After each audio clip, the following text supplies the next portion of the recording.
Good day to all. I am Paul, Nguyen Van Hoa from Vietnam. I am a fourth-year student of St. Paul's Seminary and a temporary professed brother of the clerical congregation of the Blessed Korean Martyrs. As you know, my proposed thesis title was Religious Vow of Obedience in the Light of Michel Foucault's Power and Discourse Relation. After the title proposal defense, the recommendation of the panelists, and the approval of my advisor, my thesis is now entitled The Manifestation of Obeying Dialogue in the Vow of Obedience of the Blessed Korean Martyrs in the Light of Foucault's Power Relation. With the new title, I will be able to analyze my experience in the congregation I am in and use it for my thesis. My gratitude goes to the panelists for their comments that added to the corpus of my thesis, to Dr. James Loreto Piscos, who gave the comments on the exposition of the teachings and practice of obedience in BMC to add narrative of obedience that can strengthen my claim, the integration of Foucault and obedience in my research, to find other narratives of obedience outside the structure, to show the traditional structure of power obedience according to Foucault, the title recommendation of obeying dialogue in BMC in light of Foucault's power relations, and the suggestion of the integration of different practices of obeying dialogue in BMC. To Dr. Mark Edwin Aspra, he suggested to discuss different types of power before going to Foucault. He defined obedience as transcending authority figures to God. Materials to be found in my thesis should include primary sources, Vatican II documents, writings of the congregation's founder, and even the congregation's constitution. He also asserted that this research is not phenomenological, advised to make the framework simple and profound, and to always cite the sources and quotes, and to explain them afterwards. And to Father Norman Melchor Arpeña Jr., he noted that obedience should transcend from following mere authority to following God. He suggested the title Obeying Dialogue among BMC in the light of Foucault's power discourse or power relations. He cited an address given by Pope Francis last April 16, 2015 on obedience through dialogue. He also advised to find manifestations of obeying dialogue in the history of my congregation and the documents of superiors and members. Lastly, he suggested to add scope and delimitations and definitions of terms to the research. For the substantive revisions, let me begin first with a statement of the problem found on page 8. This paper focuses on the religious life and how freedom and power manifest through the aid of Foucault's theory in today's context. The study seeks to answer the following research questions. First, what are the manifestations of obeying dialogue in the vow of obedience in the Blessed Korean Martyrs? Second, how is the vow of obedience seen in Foucault's power relation? And third, what is the significance of obeying dialogue as a discourse of power among the members of the Blessed Korean Martyrs? From such questions, I formulated the following thesis statements. First, obeying dialogue in the vow of obedience of the Blessed Korean Martyrs is manifested with the mission to reach fraternal love and to practice obedience through the fraternal dialogue on the basis of love and respect. Second, obedience is an action we can verify and practice with a specific awareness. Those who practice this virtue will suffer in pain, but it will no longer be suffering if we are aware of what we do and practice it with freedom for that obedience to be developed and survive. Otherwise, it dies. Thirdly, obedience, depending on the ability of given techniques to facilitate or otherwise, becomes incorporated into more diverse social practices, may become increasingly widespread, localized in specific communities, or simply dies out. It therefore points out to the varying ways to facilitate obedience in different congregations, and similarly varies on religious disposition towards suffering and obedience. So obedience is an effective platform of communication, information, and also a platform of vow for the religious as manifested in the community of Blessed Korean Martyrs. The following related literatures have provided the much-needed foundational insights and information in venturing in this study. Code of Canon Law states that Vatican II, by virtue of her mission to shed unto the whole world the radiance of the gospel message, and to unify under one spirit all men of whatever nation, race, or culture, the Church stands forth as a sign of that brotherhood which allows honest dialogue and gives its vigor. Since God the Father is the origin and purpose of all men, we are called to be brothers. Therefore, if we have been summoned to the same destiny, human and divine, we should work together without violence and deceit in order to build up the world in genuine peace. Code of Canon Law number 92. Code of Canon Law number 618 states that the authority which superiors receive from God through the ministry of the Church is to be exercised by them in a spirit of service. In fulfilling their office, they are to be docile to the will of God, and are to govern those subject to them as children of God. By their reverence for the human person, they are to promote voluntary obedience. They are to listen willingly to their subjects and foster their cooperation for the good of the Institute and the Church, without prejudice, however, to their authority to decide and to command what is to be done. Number 208 states that flowing from the rebirth in Christ, there is a genuine equality of dignity and action among all of Christ's faithful. Because of this equality, they all contribute, each according to his or her own condition and office, to the building up of the body of Christ. In the Constitution of the Blessed Korean Martyrs, Article 29, in order to establish the community that God wishes, the brothers should diligently participate in each communal meeting, and they have the right and responsibility of expressing their opinion through the fraternal dialogue on the basis of love and respect. Or Article 30, on the other hand, the brothers can humbly express to their superiors their opinions concerning the new work and their role in it for the good of the community. But the final decision lies in the hands of the superiors, and the brothers must obey their decision in the light of the faith. I chose the topic because living in a multicultural community, in addition to the strict lifestyle of religious life, I desire to live a perfect life and seek the true meaning of the evangelical counsels that has been the motivation for me to learn and research for obedience. For my framework on page 10, the schema outlined above provides a simple yet comprehensive framework for thinking and talking about the entire field of obedience and power relations. Beyond this basic analytic clarification, this schema permits other conceptual distinctions that tend to be obscured in conventional discourses on obedience, particularly the practice of obeying dialogue of the BMC in the mission to reach fraternal love and practice obedience through the fraternal dialogue. On the other hand, how the schema shows focused power in relation to obedience and how they are related to each other. The vow of obedience is the act of freely offering one's will to God as a sacrifice in order to follow the will of God. Human's free will is a great gift from God, as the capacity of choice, and when the choice is used to choose obedience, one is empowering himself to God and the superior. By the way of dialogue, obeying with cooperation and practice is in mutuality. The existence of free will has reconciled with God's omniscience, goodness, and with divine grace, which allegedly is necessary for any meritorious act. So obedience is neither sacrifice nor suffering, but it is an empowering experience for the religious. It is a platform for information and communication, as well as a platform of power both for the formator and the formed, what people could manifest in the BMC community. The research structure found on page 13. This study discusses first obeying dialogue in the vow of obedience. The documents of the Vatican II and the constitutions will be discussed using historical analysis to manifest obeying dialogue in the BMC. Secondly, the study exposes and discusses Michel Foucault's idea of power, utilizing ideas based on Michel Foucault's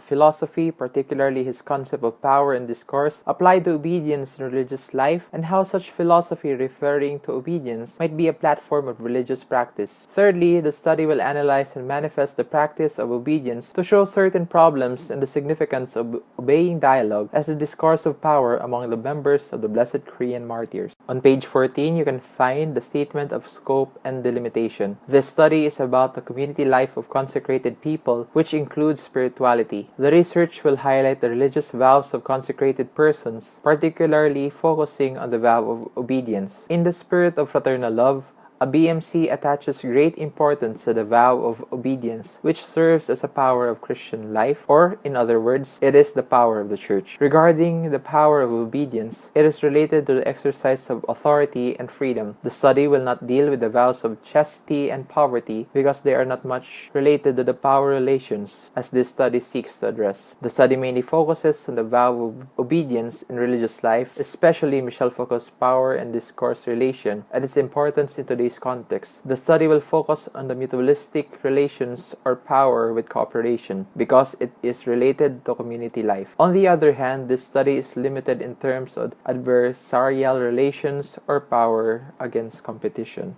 Going back to page 11 and 12, the statement of the significance of study. This study is significant for it will present certain problems and ways to address them through obedience in the religious life. Today, most consecrated persons do not understand how their faith defines their everyday life, and obedience is becoming a burden at the same time. So this study will justify obedience not as a sacrifice or suffering, but as an experience of empowerment and the community life as obeying dialogue. Using Michel Foucault's power and discourse relation, it will bring us into a proper way to practice authority and might answer the question, is there a distinctive type of authority that is fitting for a Christian leader? By the way, people can understand the power of discourse in the religious life and realizing the importance of obedience in today's context. Young people will be guided in their vocation discernment that is fitting for their lives. It is most especially added for those who want to understand the life or spirituality of the clerical congregation, the Blessed Korean Martyr. The research seeks to show obeying dialogue in the vow of obedience of the BMC through Foucault's power relations. Sources include data gathered from various works of Father Yurong Bang, the founder of the BMC, BMC's constitutions, Vatican II documents, and other writers and researchers in connection with the topic. These contain various thoughts and ideas that would help strengthen the idea of obeying dialogue and power relations. The pros and cons of dialogue obedience are discussed in order to better understand the role of obedience in our lives and Michel Foucault's concept of power and its characteristic and how it is applied into the community. To answer the first question, what are the manifestations of obeying dialogue in the vow of obedience in the Blessed Korean Martyrs? The discussion begins with the meaning of obedience and the difference of understanding obedience through tradition and the principles of ethics. The question on why people need to obey, and since dialogue is the exercise of the instruction of the competent person, does it mean that those who exercise obedience are really free? In page 17, 18, and 19, the discussion answers such questions. All human authority is derived directly from God. Obedience is synonymous with pure freedom understood as complete mastery, since obedience is the greatest freedom and people decide for God and constantly seek to listen to God in the communal duties of his life. In page 20 is a discussion on the definition and types of dialogue. Simply put, people need dialogue, since the meaning of dialogue is to communicate to confirm the other side of one person to the other. On the following page can be seen the need for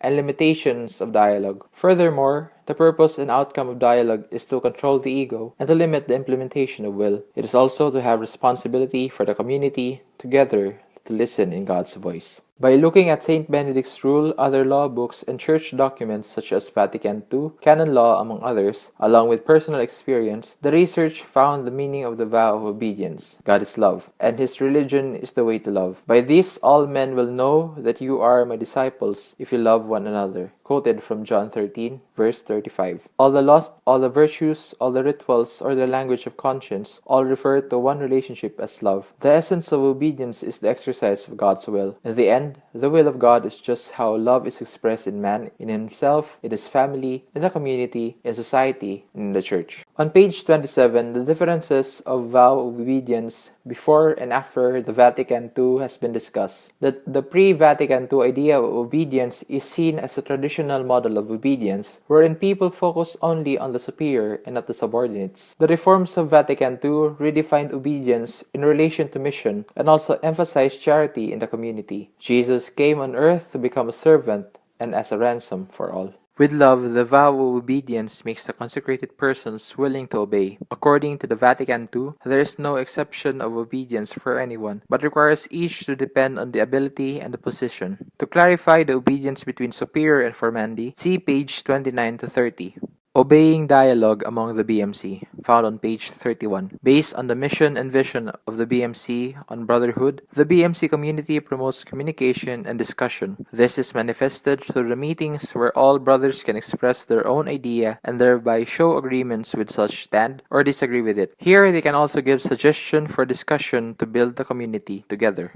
Going to the second problem, which focuses on how the vow of obedience is seen in Foucault's power relation, Michel Foucault has shown that today, as society progresses, members, there arises the need for more human solidarity. The etymological definition of power comes from the Latin word potere, which means to be able. Power is the ability or capacity to do something in a particular way. Foucault's idea of power is based on knowledge and makes use of knowledge. Power has the characteristic of being a network as it threads and extends everywhere. Power is omnipresent, not because it embraces everything uniformly, but because it comes from everywhere, found on page 36 and 37. For Foucault, power is what makes us what we are. We cannot speak of Foucault's philosophy without mentioning discourse, because his idea of discourse is a central concept to his philosophy and social thought. The definition of discourse found on page 41 shows the idea of Foucault's discourse, which is a way of constituting knowledge together with the social practices form of subjectivity and power relations which adhere in such knowledge and relations between them. From page 43 to 46, one can find the discussion of Foucault's obedience.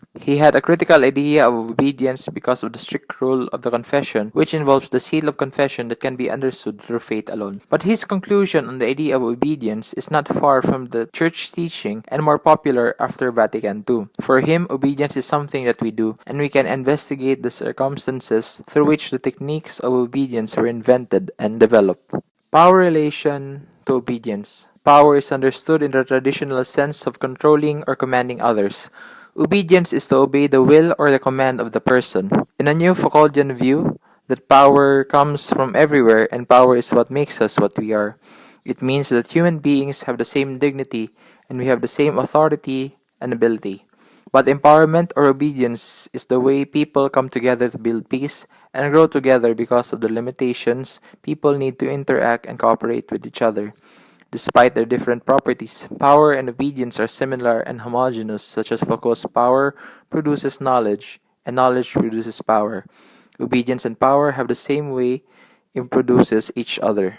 The third question focuses on the significance of obeying dialogue as a discourse of power among the members of the Blessed Korean Martyrs. We live in a society where democracy and freedom are upheld. The cry for freedom challenges the increasing discrimination of classes, disregard for the human dignity, where the measure of humanity focuses only on money, fame, pleasure, and power. Discourse of power and the power of discourse of today's context on page 50 to 51. Every society has a regime of truth, which is emphasized by Michel Foucault. As a critical philosopher, Foucault argues that one cannot avoid globalization, since it is rampant, adequate, and efficient, but one must adapt and understand. Today's youth have access to infinite knowledge. However, having more information does not mean it makes us more intelligent. Being able to use the information to create something new is intelligent, meaning we have a lot of opportunities to learn with the high technology and easy information, but how to use this technology is important.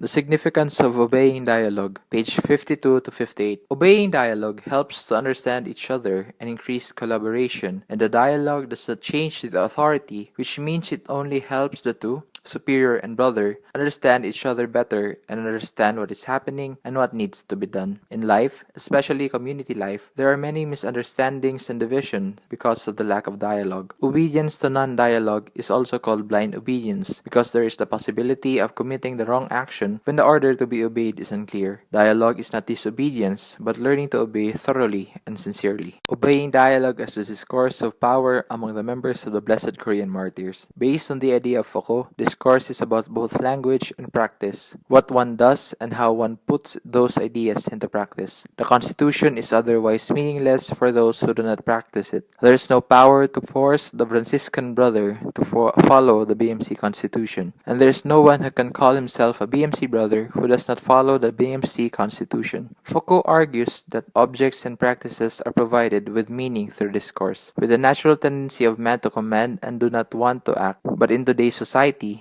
people are realistic and people have a difficulty to accept others' perspective if one just talks and does not practice what he preaches. Obeying dialogue as a discourse of power means practical knowledge from shared experience that makes people subdue and act by trust and respect. In conclusion, Foucault's power and discourse relation can be a help in understanding the spread of obedience in a post-millennial society, especially in today's context. Every society has a regime of truth, which is emphasized by Michel Foucault. As a critical philosopher, Foucault argues that one cannot avoid globalization since it is rampant, adequate and efficient, but one must adapt and understand. Foucault's power interprets that obedience is something inherent in every human being. In order to practice well and interact well in an obedient life, none exempted, everyone needs to practice and learn the virtue of obedience in order to use it meaningfully in a specific historical context, as what Foucault analyzed in terms of power and its correlation to discourse. An obedient life needs dialogue to interpret and address ambiguities, to live a life of community correlation. Furthermore, we should understand that obedience is also a way of empowerment. There will be a great obedience to that person even if there is no force or command. Like Saint Teresa, the child Jesus exclaimed, "Jesus made me realize that I should please him by unquestioning obedience." Not only that, but when we obey, we are free to do what we need to do and have enough power to do it. That is empowerment. When one realizes the importance and value of the vow of obedience in a positive way, consecrated life will become more and more abundant and perfect. In the context of society today, consecrated people must always be vigilant, especially to learn and keep the vow of obedience. Consecrated persons need to understand deeply the example of Jesus' obedience. In this sense, one has the ability to live his consecrated life in a positive way and be able to awaken the world.